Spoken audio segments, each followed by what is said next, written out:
Nós temos o prazer de receber aqui um cara, funcionário da Câmara Municipal de Guarulhos, mas muito mais do que isso. Ele é um estudioso e vai acabar tirando algumas dúvidas importantes para nós. Josué de Moraes, é isso? Isso. Seja bem-vindo, Josué. Aliás, eu conheço ele já há algum tempo, mas primeira vez que eu entrevisto. É um prazer tê-lo aqui conosco. Obrigado, Roberto. Prazer integralmente meu. Aproveito o ensejo para cumprimentar os nossos telespectadores. O seu programa sempre com muita audiência. Então, uma oportunidade ímpar estar aqui com vocês para poder discutir um assunto de avultada importância aqui da nossa cidade. E olha só, o doutor Josué é tão conhecido que o outro convidado, ele espalhou o convite para outras pessoas, amigos dele, e acabou encontrando uma amiga do doutor Josué, que são amigos em comum, é da cidade de Franco da Rocha. De Franco da Rocha. Olha que coisa bacana, hein? Primeira coisa, nós vamos fazer umas perguntas bem óbvias, porque parece que o nosso povo não sei, doutor. Primeiro, esse coronavírus 19, o Covid-19, mata? E como mata? Né? Mata mesmo? Mata mesmo. O senhor tem um nome como um doutor, o senhor tem um nome, o senhor está colocando o seu nome aqui. O senhor tem certeza do que o senhor está falando? Vamos fazer um breve histórico, né? Vamos lá. Até para a população poder nos entender, né? O vírus da Covid-19 surgiu lá na China, final de dezembro, ali naquela período de comemoração do Ano Novo, né? E 2019, né? Final de 2019, 31 de dezembro de 2019. Então, quando chegou no início de 2020, a população ela ficou estarrecida assistindo os acontecimentos não somente da China, como posteriormente ali na Europa. E quando chegou aqui no Brasil, mais precisamente dia 26 de janeiro de 2020, nós tivemos o primeiro caso registrado no Brasil. Foi um idoso vindo da Itália, né? Ele foi diagnosticado aqui no estado de São Paulo, e a partir dali, de 26 de fevereiro, nós tivemos o aumento do número de casos. Inicialmente, como era o primeiro caso, esse aumento ele foi gradual. No dia 17 de março, nós tivemos o primeiro óbito confirmado no Brasil. Naquele momento, nós estávamos com 292 casos no Brasil, um óbito. A população ficou assustada, né? Adotou-se então de uma maneira bastante geral as medidas de distanciamento, foi aquele desespero total, mas ainda assim ficava aquela sensação de ser apenas um resfriado comum. Uma morte é até natural em termos de doenças infecciosas, existem outras doenças que matam muito mais. Então isso demorou para cair a ficha, mas gradualmente nós começamos a perceber que de um simples resfriado, de um simples acometimento das vias aéreas superiores, começou a atingir as formas graves, e hoje nós estamos colhendo, né, esse avultadíssimo número de óbitos decorrente da Covid.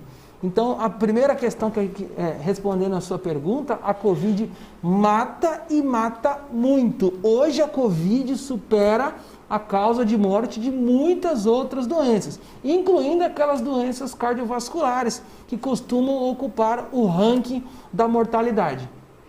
Olha só, eu tô com o olho meio ruim, então eu tô até com esse óculos ridículo, mas é importante, porque veja só, pessoal, Francisco Lima, parabéns ao programa por convidar o professor Josué de Moraes para falar da Covid. Aqui é o professor Francisco Lima, da Universidade Estadual do Piauí, Teresina. Está ligado no senhor? No Piauí, que bacana. Um abraço ao professor Francisco, autoridade lá no Piauí, um químico fora de série, agradeço muito. E ressalta também a importância do seu programa atingindo público lá no Nordeste. Um abraço, professor Francisco. Maiara Neri, parabéns ao programa. Grande professor Josué de Moraes. Tainara Vitoriano, parabéns. Grande professor Josué. Angélica do Rócio Carvalho Silva, parabéns ao programa por trazer um convidado com tanto conhecimento e clareza na exposição. É a professora doutora Angélica do Rócio C. Silva, Medicina Veterinária. Professora Angélica, personagem super importante, agradeço a todos aí pelos cumprimentos, uma honra e uma responsabilidade, né, poder estar aqui. Segunda coisa, estão falando muito em tratamento precoce, cloroquina e outros remédios. Qual a sua opinião sobre isso? Primeiro, eu sempre penso assim, qual o significado, o que a população entende quando se fala em tratamento precoce? Se pegarmos o antônimo, ou seja, o contrário de um tratamento precoce, você vai entender que é algo tardio. Obviamente, qualquer doença que você vá tratar tardiamente, se for por esse raciocínio, nós podemos ter um comprometimento. Então, eu fico sempre me questionando o que as pessoas pensam de tratamento precoce. O que eu tenho um certo receio, quando as pessoas falam de tratamento precoce, é aquele indivíduo que simplesmente faz uso do medicamento achando que está protegido. Estabelecido? Né? Não existe. Infelizmente, a Covid, assim como muitas outras doenças virais, nós não temos um medicamento capaz de fazer uma ação antiviral efetiva. De um modo geral, para o nosso telespectador entender, no geral, quando temos uma virose comum, uma diarreia, um resfriado, nós tratamos o quê? Os sintomas, aqueles famosos... Existe um protocolo? O Nelson, nosso telespectador, está perguntando o que você acha do protocolo que os médicos usam, desculpa, que os protocolos a respeito que adotam. Existe esse protocolo? Então, eu acho que esse é um grande problema que está acontecendo aqui no Brasil, né? Por uma falta de liderança, sobretudo em âmbito nacional, nós não estamos com um protocolo estabelecido. Então, isso é um problema, porque cada profissional acaba adotando uma determinada conduta, a população ela não entende essa questão de um tratamento precoce, era aquilo que eu estava dizendo para vocês, né? O uso de cloroquina, você me perguntou sobre a cloroquina, né? Funciona. Eu acho legal a gente debater isso, porque no início, vamos pensar assim, a Covid, ela chegou aqui, ninguém conhecia. Então, eu não tenho um tratamento disponível, eu desconheço, eu vou buscar alternativas terapêuticas. Então, a cloroquina, já sabido lá atrás a atividade dela antiviral contra alguns vírus, não SARS-CoV, né? Porque não SARS-CoV-2, que é um vírus novo, mas já se conhecia. Então, inicialmente, tentou-se fazer o tratamento com cloroquina e com outros fármacos no geral, né? Então, a gente até entendia, porque ninguém sabia de nada. Só que o tempo começou a mostrar que a cloroquina não apresentava resultado significativo. A cloroquina não conseguia se consolidar, né? Nós, com os ensaios clínicos realizados em todo o mundo, não conseguiram mostrar a eficácia da cloroquina. Não à toa que o próprio Estados Unidos, que foi um país que levantou a bandeira da cloroquina, ele percebeu que a cloroquina não estava fazendo diferença, né? E o próprio Estados Unidos acabou abdicando disso. O que eu acho estranho hoje, Roberto, a cloroquina é uma coisa do passado. É ver as pessoas ressuscitando a cloroquina. Vários países no mundo fizeram uso da cloroquina. E nós temos diversos estudos... Estamos atrasados. Né? Estamos atrasados. Eu não sei por que a população ainda, né? Porque o Brasil ainda levanta essa questão da cloroquina, né? Então... Vamos pegar uma pergunta aqui do professor lá do Piauí. Ele tinha mandado a pergunta, será que ele apagou aqui? Não faz isso, doutor. Eu tinha feito uma pergunta aqui sobre essas vacinas. Eu me lembrei pelo menos de uma. Primeiro, essas vacinas funcionam? Segundo, eu vou virar jacaré se eu tomar essa... Pessoal, me desculpa eu fazer essas perguntas que parecem idiotas, mas muita gente tem medo. Eu recebi uma foto, doutor, que a pessoa estava mostrando umas manchas no corpo e disse que estava virando jacaré. E ele falou isso de forma séria. Vira jacaré, doutor? Muda. É possível vir um chip líquido dentro dessa vacina da China? Existe alguma coisa nesse sentido? Eu fico bastante preocupado porque nós estamos em 2021. Verdade. Né? E, de repente, nós esquecemos da história, né? Esquecemos de toda a expertise disso. Se voltarmos no tempo, lá em 1798, final de 1700, Edward Jenner foi o primeiro pesquisador a mostrar a eficácia de uma vacina. Naquela época era a varíola, né? Então a vacinação foi super importante para conter a varíola. No início do século passado, nós tivemos um grande avanço em relação à vacina. Não à toa que o nosso perfil de mortalidade mudou, porque com o alcance da vacina, as pessoas não morriam mais de doenças infecciosas como morriam outrora. Então, polio, polio, exatamente. Então agora nós estamos em 2021 querendo saber se a vacina funciona, né? Aliás, a pergunta está aqui, ele voltou a pergunta, o nosso professor, doutor Francisco Lima, 2 perguntas. A população brasileira pode confiar nas vacinas que temos atualmente no Brasil? As vacinas que temos no Brasil têm eficácia contra a nova variante do vírus? Já está com as duas. Ótimo. Então, continuando esse retrospecto, eu vou até emendar nessa questão. O Brasil, ele é exemplar na vacinação, né? O nosso Programa Nacional de Imunização, ele sempre foi de excelência. O Brasil tem um sistema único de saúde, é o único país no mundo que oferece uma saúde universal para uma população de mais de 200 milhões de habitantes, e o Brasil conseguiu reduzir ou até mesmo erradicar diversas doenças com a vacinação. Então nós temos grandes órgãos aqui no Brasil, como o Instituto Butantan e Fiocruz, que desenvolveram, que desenvolveram essas vacinas. E o que acontece agora em relação a confiarmos nessas vacinas? Para uma vacina ser aprovada, ela precisa passar por diferentes ensaios. Então fazemos ensaios pré-clínicos e os ensaios clínicos, em diferentes fases. Tudo isso é feito de maneira muito rigorosa. O que confunde as pessoas é o fator tempo. Eu vi várias pessoas falando assim para mim: ah, doutor, não dá para confiar numa vacina que foi desenvolvida em 1 ano. Verdade. Né? Não dá para confiar em algo que foi desenvolvido em 1 ano. Olha, as outras, você fala da polio, mas a polio demorou 30 anos. Isso, exatamente. Né? As vacinas, no geral, os medicamentos também, né? Podemos colocar aí que no geral ultrapassa uma década. O que eu costumo falar para os nossos telespectadores refletirem é o seguinte: vamos construir uma casa. Você chama um pedreiro. Ele fala assim: bom, eu sozinho aqui, para começar do zero, eu vou demorar aqui 6 meses. Você fala: não, eu quero essa casa em 1 semana. Não consigo fazer 1 semana.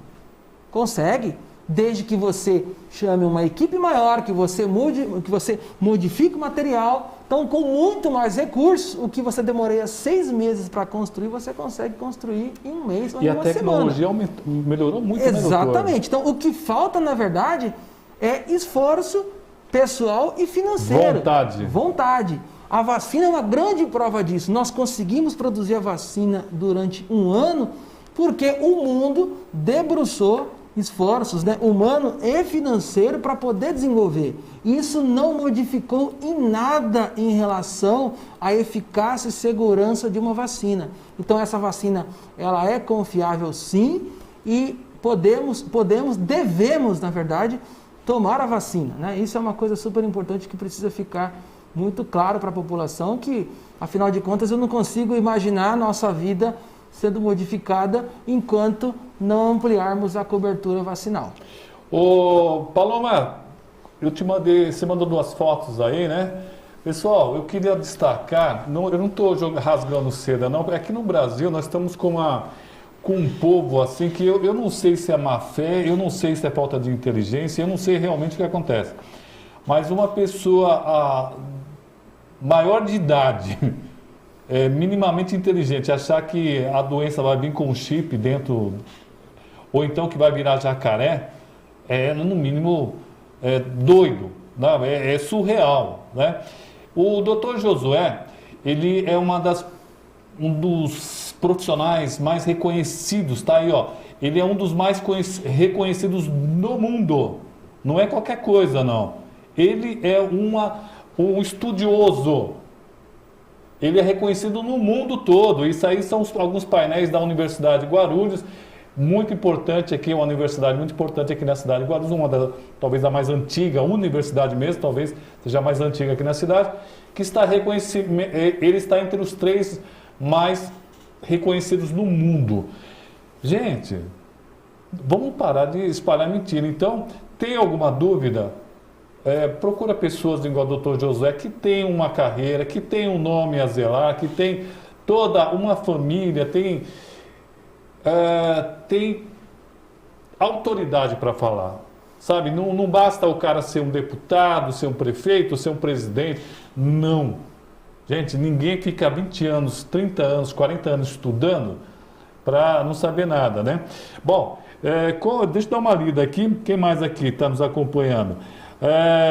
O doutor Francisco Lima está dizendo que em Campinas foi identificada a primeira pessoa que adquiriu problema de saúde devido ao kit Covid, doutor. Eu vou aproveitar e fazer um agradecimento aqui, porque você comentou, né, sobre o reconhecimento aí do nosso trabalho em âmbito mundial. Isso, na verdade, é um esforço coletivo, né? Eu apenas represento uma equipe, então eu quero deixar aqui registrado, tem muitos dos nossos alunos, profissionais da nossa equipe que estão nos assistindo, eu quero dividir isso com eles. Na verdade, se não fosse o empenho de toda essa equipe, a nossa pesquisa não estaria reconhecida. Então, por isso que no final do ano passado, a Universidade de Stanford fez um ranking com os cientistas mais influentes do mundo, e o meu nome constava lá, mas isso tem um mérito da equipe. Respondendo essa questão do professor Francisco, eu lembrei-me agora que ficou faltando responder sobre a proteção da vacina contra as variantes. Exatamente. Né? Isso. Então, eu até peço desculpas ao nosso telespectador. A gente ainda não sabe até que ponto essa vacina vai proteger. Mas até o momento...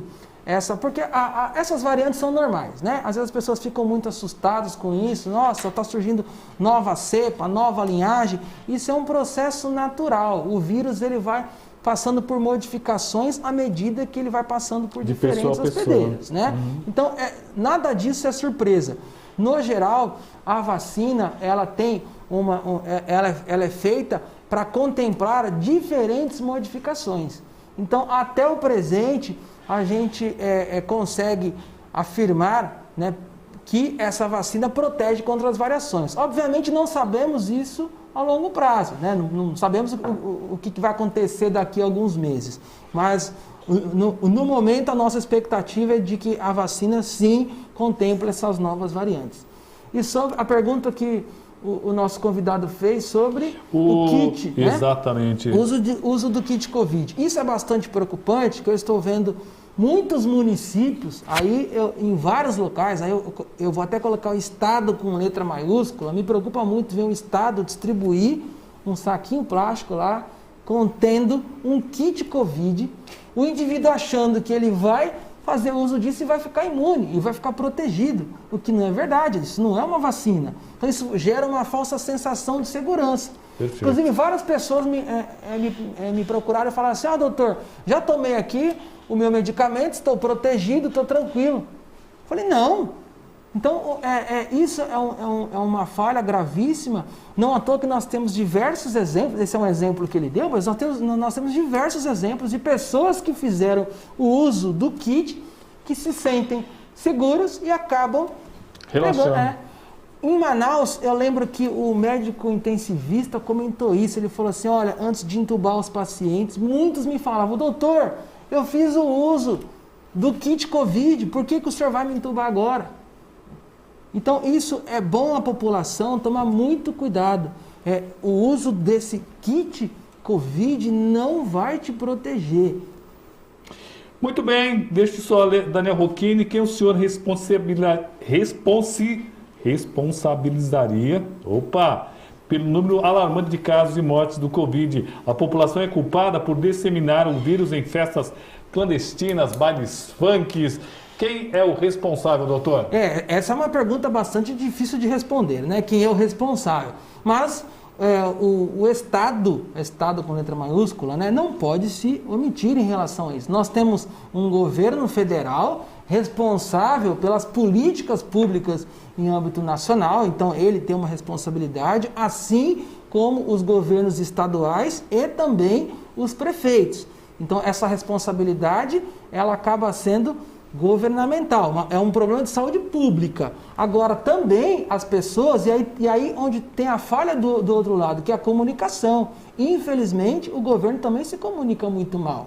Então essas pessoas que ficam se aglomerando de maneira desnecessária, desdenhando até, né, achando que a Covid não mata, que é uma gripezinha, que eu sou jovem, eu não vou pegar. Então, embora o cidadão tem uma certa responsabilidade, mas nós não podemos isentar, né, os nossos governantes por isso. Isso é uma ação de saúde pública, é uma grande responsabilidade deles.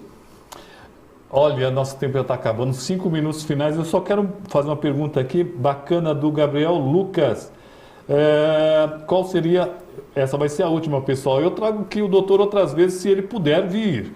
Qual seriam as 3 principais ações que todos nós devemos seguir, segundo as orientações do nosso professor Josué? É o Edivaldo Gomes de Guarulhos. Edivaldo Gomes, eu agradeço, Edivaldo Gomes, pela pergunta, os demais telespectadores também. Nossa, aí o professor que está dando uma aula, eu queria falar isso desde o começo, investiu-se muito pouco no Brasil nos últimos anos em pesquisa. Desculpa. Eu vou até aproveitar e fazer esse comentário. Primeiro as 3 indicações para a gente seguir, doutor. Então, eu nem gosto de enumerar, né? Porque, na verdade, é um conjunto de medidas, né, para poder fazer o controle da Covid. Eu não entendi bem a pergunta do telespectador, mas não é difícil responder. Primeiro que, assim, a única maneira de sairmos disso é intensificar a vacinação. Esse é um ponto importante, né? O vírus está lá fora, ele não vai evaporar. Não. Né? Eu preciso tomar a vacina. Então, a conscientização para a vacinação é algo super importante. Associado a isso, eu tenho que continuar com as medidas sanitárias, né? Associado ao distanciamento. Então, eu acho que a gente pode colocar tudo no mesmo bloco, né? As questões de uso de máscara, o distanciamento social, que sim, é importante, como estamos agora aqui, né? Você está trabalhando, mas estamos aqui adotando as medidas sanitárias cabíveis, né? Então, eu acredito que seja esse somatório de coisas. Sobre a questão da ciência, é isso, Roberto? Posso emendar? Investimento, você tem 30 segundos para falar sobre investimento, pouco investimento nas pesquisas. Infelizmente, nós estamos vendo um desmonte da ciência no Brasil. Né? A ciência ela vem recebendo cada vez menos recursos, lembrando que a ciência é uma das coisas mais importantes de um país que busca o desenvolvimento. Sem ciência, a sociedade está fadada ao fracasso.